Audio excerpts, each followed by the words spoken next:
Hi friends, welcome है हमारे KS nursing classes में। जैसा कि फ्रेंड्स आप देख पा रहे हैं आपकी स्क्रीन पर, आपके यूट्यूब चैनल पर हमारा आज का केएस नर्सिंग क्लासेस का सेट नंबर 27 ये है फ्रेंड्स। हमारा सेट नंबर 27 है। सभी नर्सिंग परीक्षाओं के लिए बहुत ही इम्पोर्टेंट, बहुत ही उपयोगी है। फ्रेंड्स, जैसा कि आप देख रहे हैं अपनी स्क्रीन पर, this is important for all nursing exams के लिए। सभी राज्यों को, चाहे यूपी का हो, चाहे स्टेट का हो, ठीक है, एमपी का हो, कहीं का भी हो, वो बहुत ही इम्पॉर्टेंट क्वेश्चन, सेलेक्टिव क्वेश्चंस हम आपके सामने लाए हैं फ्रेंड्स। यहाँ नीचे जैसा कि दिया हुआ है, आप अपनी स्क्रीन पर देख सकते हैं। All state CHO BHU annum exams, staff nurse exams, UPSSC annum exams, है ना। तो ये सभी जितने हैं annum exams, Uttarakhand, MP, CUP, Rajasthan, CHO, PGI, SIC, है ना। अब तो राम मनोहर लोहिया भी जुड़ गया है, ठीक है। UP NHM, MP NHM सभी के लिए, एग्ज़ाम्स के लिए, ठीक है। तो आप ये समझ लीजिए जितना भी नर्सिंग का एग्ज़ाम होता है, मेडिकल का एग्ज़ाम होता है, वो सभी के लिए बहुत ही इंपॉर्टेंट क्वेश्चंस हैं, ठीक है। तो चलते हैं, समय ना गवाते हुए अपने क्वेश्चंस की तरफ चलते हैं फ्रेंड्स। आज का हमारा पहला क्वेश्चन है, हिंदी इंग्लिश दोनों में दिया हुआ है आपकी सुविधा के लिए। विच of the following component is not a part of mental status examination MSE। देखिए फ्रेंड्स, से एक चीज़ यहाँ पे ध्यान दीजिए कि MSE का फुल फॉर्म पूछ लेते हैं, कभी कभी MSE का फुल फॉर्म पूछ लेते हैं। तो इसका क्या है? Mental status examination. क्या है? M for mental, S for status and E for examination. तो MSE का ये फुल फॉर्म है, तो इसको भी याद कर लीजिए। तो which of the following component is not a part of mental status examination. तो इसमें हिंदी में भी दिया हुआ है, निम्नलिखित में से कौन सा घटक मानसिक स्थिति परीक्षा का हिस्सा नहीं है। तो कौन सा हिस्सा नहीं है फ्रेंड्स? इसमें 4 ऑप्शंस दिए हुए हैं, आपको बताने हैं 4 ऑप्शंस में से। तो फ्रेंड्स, इसमें 4 ऑप्शंस दिए हुए हैं जैसे कि आपकी स्क्रीन के सामने है। तो इसमें से आपको बताना है कौन सा सही आंसर होगा, ठीक है। तो इसका D is the right answer of this question. Language. तो which of the following component is not a part of mental status examination. निम्नलिखित में से कौन सा घटक मानसिक स्थिति परीक्षा का हिस्सा नहीं है। मानसिक स्थिति परीक्षा का हिस्सा एग्जामिनेशन नहीं है। कौन सा? लैंग्वेज नहीं है, ठीक है। और बाकी 3 ये हैं, ठीक है। नेक्स्ट क्वेश्चन क्या है? हमारा नेक्स्ट क्वेश्चन है आपकी स्क्रीन पर friend. What cut off score of mini mental state examination. Mini mental state examination, देखिए MSE का फुल फॉर्म तो आपको पता है, इसमें एक M और जुड़ गया तो मिनी हो गया, मिनी मेंटल स्टेट एग्जामिनेशन।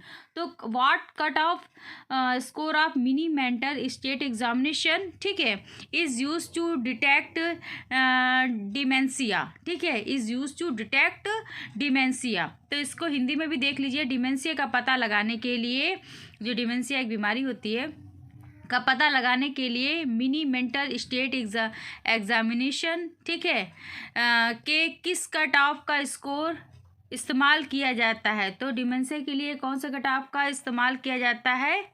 तो फ्रेंड्स बताएं, इसमें 4 ऑप्शंस दिए हुए हैं। तो डिमेंशिया का पता लगाने के लिए मिनी मेंटल एग्जामिनेशन, है ना, इज़ यूज किसके लिए, मतलब यूज़ होता है, इस्तेमाल किया जाता है। तो ये D is the right answer of this question. Less than 24 मतलब 24 से कम, ठीक है। क्वेश्चन जो ना समझ में आए, क्वेश्चन टू आंसर याद करिए, ठीक है। ये साइकेट्रिक नर्सिंग के एग्ज़ाम्स के क्वेश्चन MCQ है, हम आपके सामने लाए हैं, ठीक है, पूछे जाते हैं, इम्पॉर्टेंट है। फुल फॉर्म ऑफ MSE, देखिए मैंने अभी ऊपर बताया था ना, इसका क्या होगा? B is the right answer of this question. Mini mental status examination. क्या होगा? Mini mental status examination. B is the right answer of this question, ठीक है। अभी मैंने जस्ट ऊपर बताया आपको, कभी कभी एग्जामिनेशन इनका वो पूछ लेते हैं फुल फॉर्म, ठीक है। और फिर इसके बाद है abnormal psychology is mainly the study of. जो एबनॉर्मल जो साइकोलॉजी है, मेनली इज स्टडी ऑफ, किसका अध्ययन है? असामान्य मनोविज्ञान मुख्य रूप से किसका अध्ययन है। तो फ्रेंड्स, इसमें 4 ऑप्शंस दिए हुए हैं। तो इसमें 4 ऑप्शंस दिए हुए हैं, बताइए 4 ऑप्शंस में से क्या होगा। इसका A is the right answer of this question. Abnormality of mind इसका सही आंसर होगा। Abnormal psychology is mainly the study of abnormality of the mind, ये इसका राइट आंसर होता है। A is the right answer of this question. Friends चलते हैं next question की तरफ। हमारा नेक्स्ट क्वेश्चन क्या है? हमारा नेक्स्ट क्वेश्चन है psychology as the scientific study of activities of organism in the relation to its environment is defined by. इसको हिंदी में भी देख लीजिए। मनोविज्ञान अपने पर्यावरण के संबंध में जीव की गतिविधियों के वैज्ञानिक अध्ययन के रूप में परिभाषित किया जाता है। तो कौन परिभाषित करता है? ठीक है, इसमें कहा है psychology as the scientific study, है ना, of activities of organism in relation to its environment of defined by. तो ये आपको बताना है, ठीक है। तो इसमें तो फ्रेंड्स इसमें परिभाषित किया गया है। C is the right answer of this question. Woodworth इसका राइट आंसर होगा। तो क्वेश्चन एक बार फिर से देख लीजिए। Friend, psychology as the scientific study of activities of organism in relation to its environment to defined by। मनोविज्ञान अपने पर्यावरण के संबंध में जीव की गतिविधियों के वैज्ञानिक अध्ययन के रूप में परिभाषित किया जाता है। तो C is the right answer of this question, ठीक है। चलते हैं नेक्स्ट क्वेश्चन की तरफ। हमारा नेक्स्ट क्वेश्चन क्या है फ्रेंड? हमारा नेक्स्ट क्वेश्चन है services aimed at reducing the prevalence of psychiatric illness by shortening the course of the illness is called. मतलब इसको हिंदी में भी देख लीजिए। बीमारी की पाठ्यक्रम को कम करके मनोरोग की व्यापकता को कम करने की उद्देश्य से दी जाने वाली सेवाएं कहा जाता है। क्या कहा जाता है फ्रेंड? कहा जाता है C is the right answer of this question, secondary prevention, ठीक है। क्या देखिए आंसर दिया हुआ है ना, secondary prevention. C is the right answer of this question, ठीक है।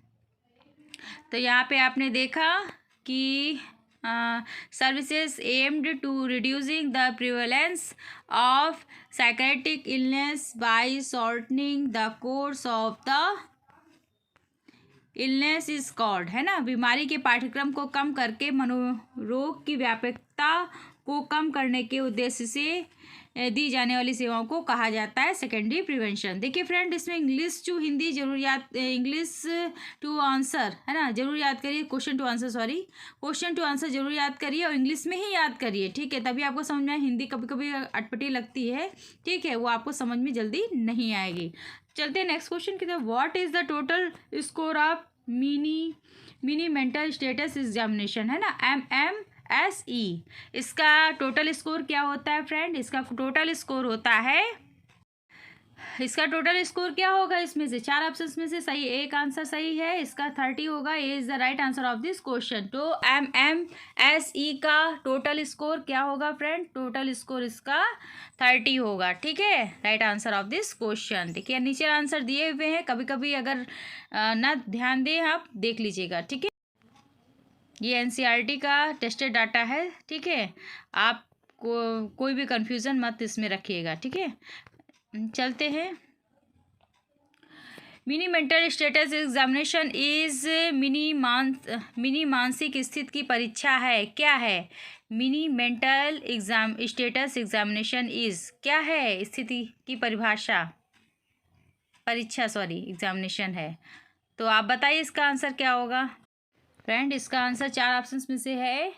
इसका D is the right answer of this question. 30 point program to evaluate cognitive function, ठीक है। 30 is the D is the right answer of this question, ठीक है। ये देखिए नीचे दिया होगा, ये देखिए दिया हुआ है 30 बिंदु कार्यक्रम संज्ञात्मक कार्य का मूल्यांकन करने के लिए, ठीक है। हिंदी बहुत टफ है, English question to answer English में ही याद करें, ठीक है। नेक्स्ट क्वेश्चन क्या है फ्रेंड? हमारा नेक्स्ट क्वेश्चन है the major cause of neurotic disorder is. इसका major cause of neurotic disorder क्या है? ठीक है, इसको हिंदी में भी देख लीजिए, विक्षिप्त विकारों का प्रमुख कारण। ठीक है, विक्षिप्त विकार मतलब न्यूरोटिक डिसऑर्डर का मुख्य कारण क्या है? चार ऑप्शंस दिए हुए हैं, इसमें आपको बताना है A is the right answer of this question. Stress factor, major cause of neurotic disorder क्या है? Stress factor. ठीक है, चलते हैं नेक्स्ट क्वेश्चन की तरफ। हमारा नेक्स्ट क्वेश्चन फ्रेंड क्या है? हमारा नेक्स्ट क्वेश्चन है विच of the following is not a characteristic feature of neurotic disorders, है ना? निम्नलिखित में से न्यूरोटिक विकारों की विशेषता नहीं है। तो इनमें चार ऑप्शंस दिए हुए हैं, इसमें से आपको बताना, चार ऑप्शंस दिए हुए हैं, आपको बताना है इसमें क्या होगा। B is the right answer of this question. Delusions, क्या होगा? डिल्यूशंस। अभी हम आपको बता देंगे कि डिल्यूशंस होता क्या है। ठीक है, पहले क्वेश्चन टू आंसर याद करने का प्रयास करें, समझने का प्रयास करें। विच of the following is not a characteristics feature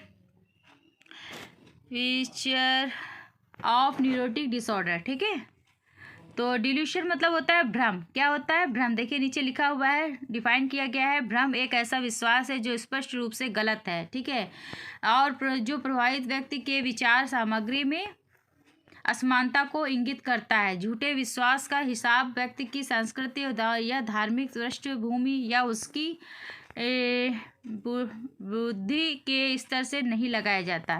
तो आप समझ गए डिल्यूशंस मीन्स क्या होता है फ्रेंड? डिल्यूशंस मीन्स होता है भ्रम। किसी चीज़ का भी भ्रम हो, वो चीज़ गलत है, मतलब झूठी है। ठीक है, फिर नेक्स्ट क्वेश्चन क्या है? Making up stories to fill in the gaps of memory is. स्मृतियों के अंतराल मतलब गैपिंग होता है, को भरने के लिए कहानियाँ बनाया जाता है। तो मेकिंग मतलब बनाना, up stories to fill in the gaps of memory is. तो फ्रेंड्स इसमें चार ऑप्शंस दिए हुए, चौथा ऑप्शन कहाँ गया? ये रहा। तो चौथा ऑप्शन ये है, इसमें आपको चार ऑप्शन में से एक आंसर सही है, इसमें बताना है। तो A is the right answer of this question. ठीक है, कॉन्फाबुलेशंस क्या है? कॉन्फाबुलेशंस मतलब इसका मतलब क्या होता है फ्रेंड? इसका मतलब देखिए नीचे दिया हुआ है, इसका मतलब होता है बातचीत। क्या होता है? कॉन्फाबुलेशंस मीन्स होता है बातचीत। ठीक है, इसको और भी डिफाइन किया गया है नीचे। आप देखिए क्वेश्चन की तरफ। नेक्स्ट क्वेश्चन है persistent mechanical repetition of speech of movement is known as. भाषण या आंदोलन की लगातार यांत्रिक पुनरावृत्ति को किस रूप में जाना जाता है? यहाँ पे ये पूछा गया है ना? तो persistent mechanical repetition of each speech of movement is known as. ठीक है, तो चार ऑप्शंस दिए हुए हैं, इसमें आपको बताना है चार ऑप्शंस में से सही आंसर क्या होगा। तो चार ऑप्शंस में से सही आंसर क्या होगा फ्रेंड? बताइए। इसका होगा C is the right answer of this question. Stereotype होगा, है ना? इसका मतलब देखिए आज जान लेते हैं इसका मतलब क्या होता है friend.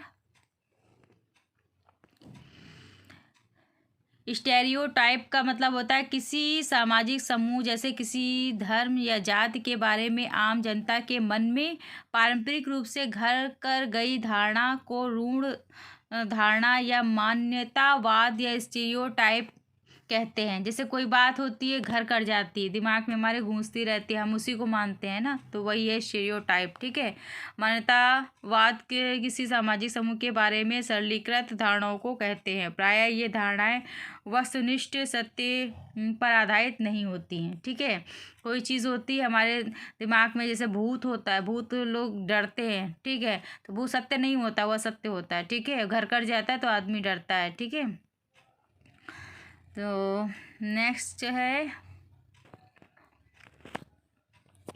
A false memory that the patient believes to be true is, है ना?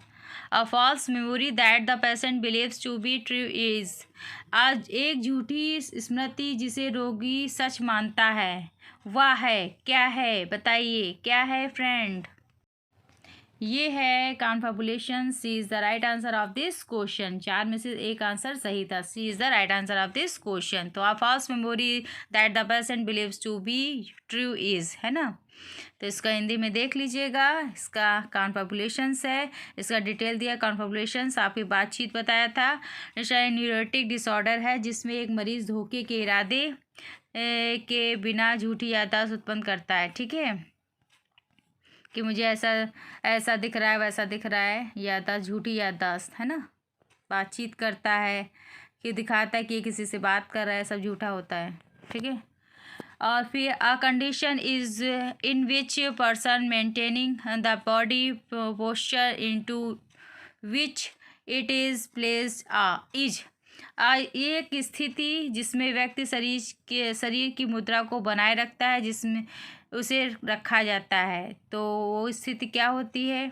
एक ऐसी स्थिति जिसमें व्यक्ति शरीर की मुद्रा को बनाए रखता है, जिसमें उसे रखा जाता है, ठीक है। Condition in which person maintaining the body posture into which it is place is, ठीक है। तो 4 ऑप्शंस दिए हुए हैं, आपको बताना है। तो फ्रेंड्स इसमें 4 ऑप्शंस दिए हुए हैं, आपको बताना है। B is the right answer of this question. Catalepsy क्या है? कैटालेप्सी, है ना, एक व्यक्ति जिसमें व्यक्ति शरीर की मुद्रा को बनाए रखता है, जिससे उसे रखा जाता है, कैटालेप्सी कहते हैं। इसको कहते हैं धनु स्तंभ, है ना, धनु स्तंभ। शरीर की कठोरता के साथ सनसनी और चेतना के अनुसार नुकसान के साथ एक ट्रांस या जब्ती की विशेषता वाली चिकित्सा स्थिति है, ठीक है फ्रेंड। तो इसमें जैसे नहीं है, ऐसे हो जाता है, जैसे कोई इंसान ऐसे है, ये उसका सर है, ठीक है, ये सर समझ लीजिए, ठीक है, वो ऐसे करके स्थिति, ये इसके हैंड हैं, ठीक है, ये बॉडी स्ट्रक्चर है, वो बॉडी स्ट्रक्चर है। तो वो ऐसे डांस की स्थिति में, जैसे किसी को लेके डांस कर रहा हो, वैसी स्थिति होती है। धनु स्तंभ कहते हैं इसे, धनु स्तंभ, जैसे नहीं धनुष बाण पकड़ा जाता है, तो वैसे ही स्थिति में, जैसे धनुष बाण नहीं पकड़ा जाता है, तो वैसी ही स्थिति को ये यहाँ पे बताया गया है, ठीक है। ये धनुष बाण है, ठीक है। तो ऐसी स्थिति होती है तो उसको धनु स्तंभ कहते हैं, कैटालेप्सी कहते हैं, ठीक है। तो फ्रेंड्स ये थे आज के केएस नर्सिंग क्लासेस के क्वेश्चंस, साइकेट्रिक नर्सिंग के क्वेश्चंस हैं, एमसीक्यू है। हम हर उसके लाएंगे क्वेश्चंस, है ना, ओबीजी के भी लाएंगे और हर उसके लाएंगे, ताकि आपको सभी सब्जेक्ट से सभी मतलब जितने भी एमसीक्यू हैं, आपकी बुक्स पूरी कंप्लीट हो जाएगी, ठीक है। तो मिलते हैं नए वीडियो, नए पीडीएफ के साथ। पढ़ते रहिए हमारे इसी चैनल में, केएस नर्सिंग क्लासेस में। फ्रेंड 150 के करीब वीडियोस पड़े हुए हैं, शॉर्ट हो या लॉन्ग हो, आप सभी देखिए, ठीक है। टाइम निकाल के देखिए, एक वीडियो 3 बार पढ़ें ताकि आपको क्वेश्चंस याद हो जाएं, ठीक है, आपको ज़्यादा टाइम ना देना पड़े, क्योंकि पेपर सभी हो रहे हैं, ठीक है। अभी आरएमएल का हो रहा है, ठीक है, राम मनोहर लोहिया, पीजीआई सभी का, और केजीएमसी का भी निकला हुआ है, ठीक है। तो हर जगह के एग्ज़ाम्स होते रहते हैं, सीएचओ का भी है लगा हुआ है। तो पढ़ते रहिए, हम पढ़ाते रहेंगे और सेलेक्टिव क्वेश्चंस हम लाएंगे, ठीक है। तो शॉर्ट भी देखिए, उसमें गाने पर मत जाएं, गाने तो आपके मन बहलाने के लिए हैं, उसमें जो दिख रहा है स्क्रीन पर वो चीज़ आप ज़रूर देखें, ठीक है। समय नहीं मिलता तो मैं शॉर्ट में भी डाल देती हूँ, लेकिन आपके मतलब ही डालती हूँ, बिना मतलब के क्वेश्चंस मैं नहीं डालती हूँ, ठीक है। तो एनसीईआरटी डाटा होता है सारा, और आप लोग को कहीं मतलब जाने की ज़रूरत नहीं है। अगर जा सकते तो जाइएगा, इधर उधर हर मैटर देखिए, लेकिन पढ़ते रहिए, मेरा कहने का मतलब, ठीक है। समय बहुत अनमोल है, इसको गवाइए नहीं, ठीक है। तो फ्रेंड्स तैयारी करते रहिए, और हम बनाते रहते हैं सेलेक्टिव क्वेश्चंस, ठीक है। तो मिलते हैं नए पीडीएफ के साथ, तब तक के लिए bye bye, take care friends, bye bye.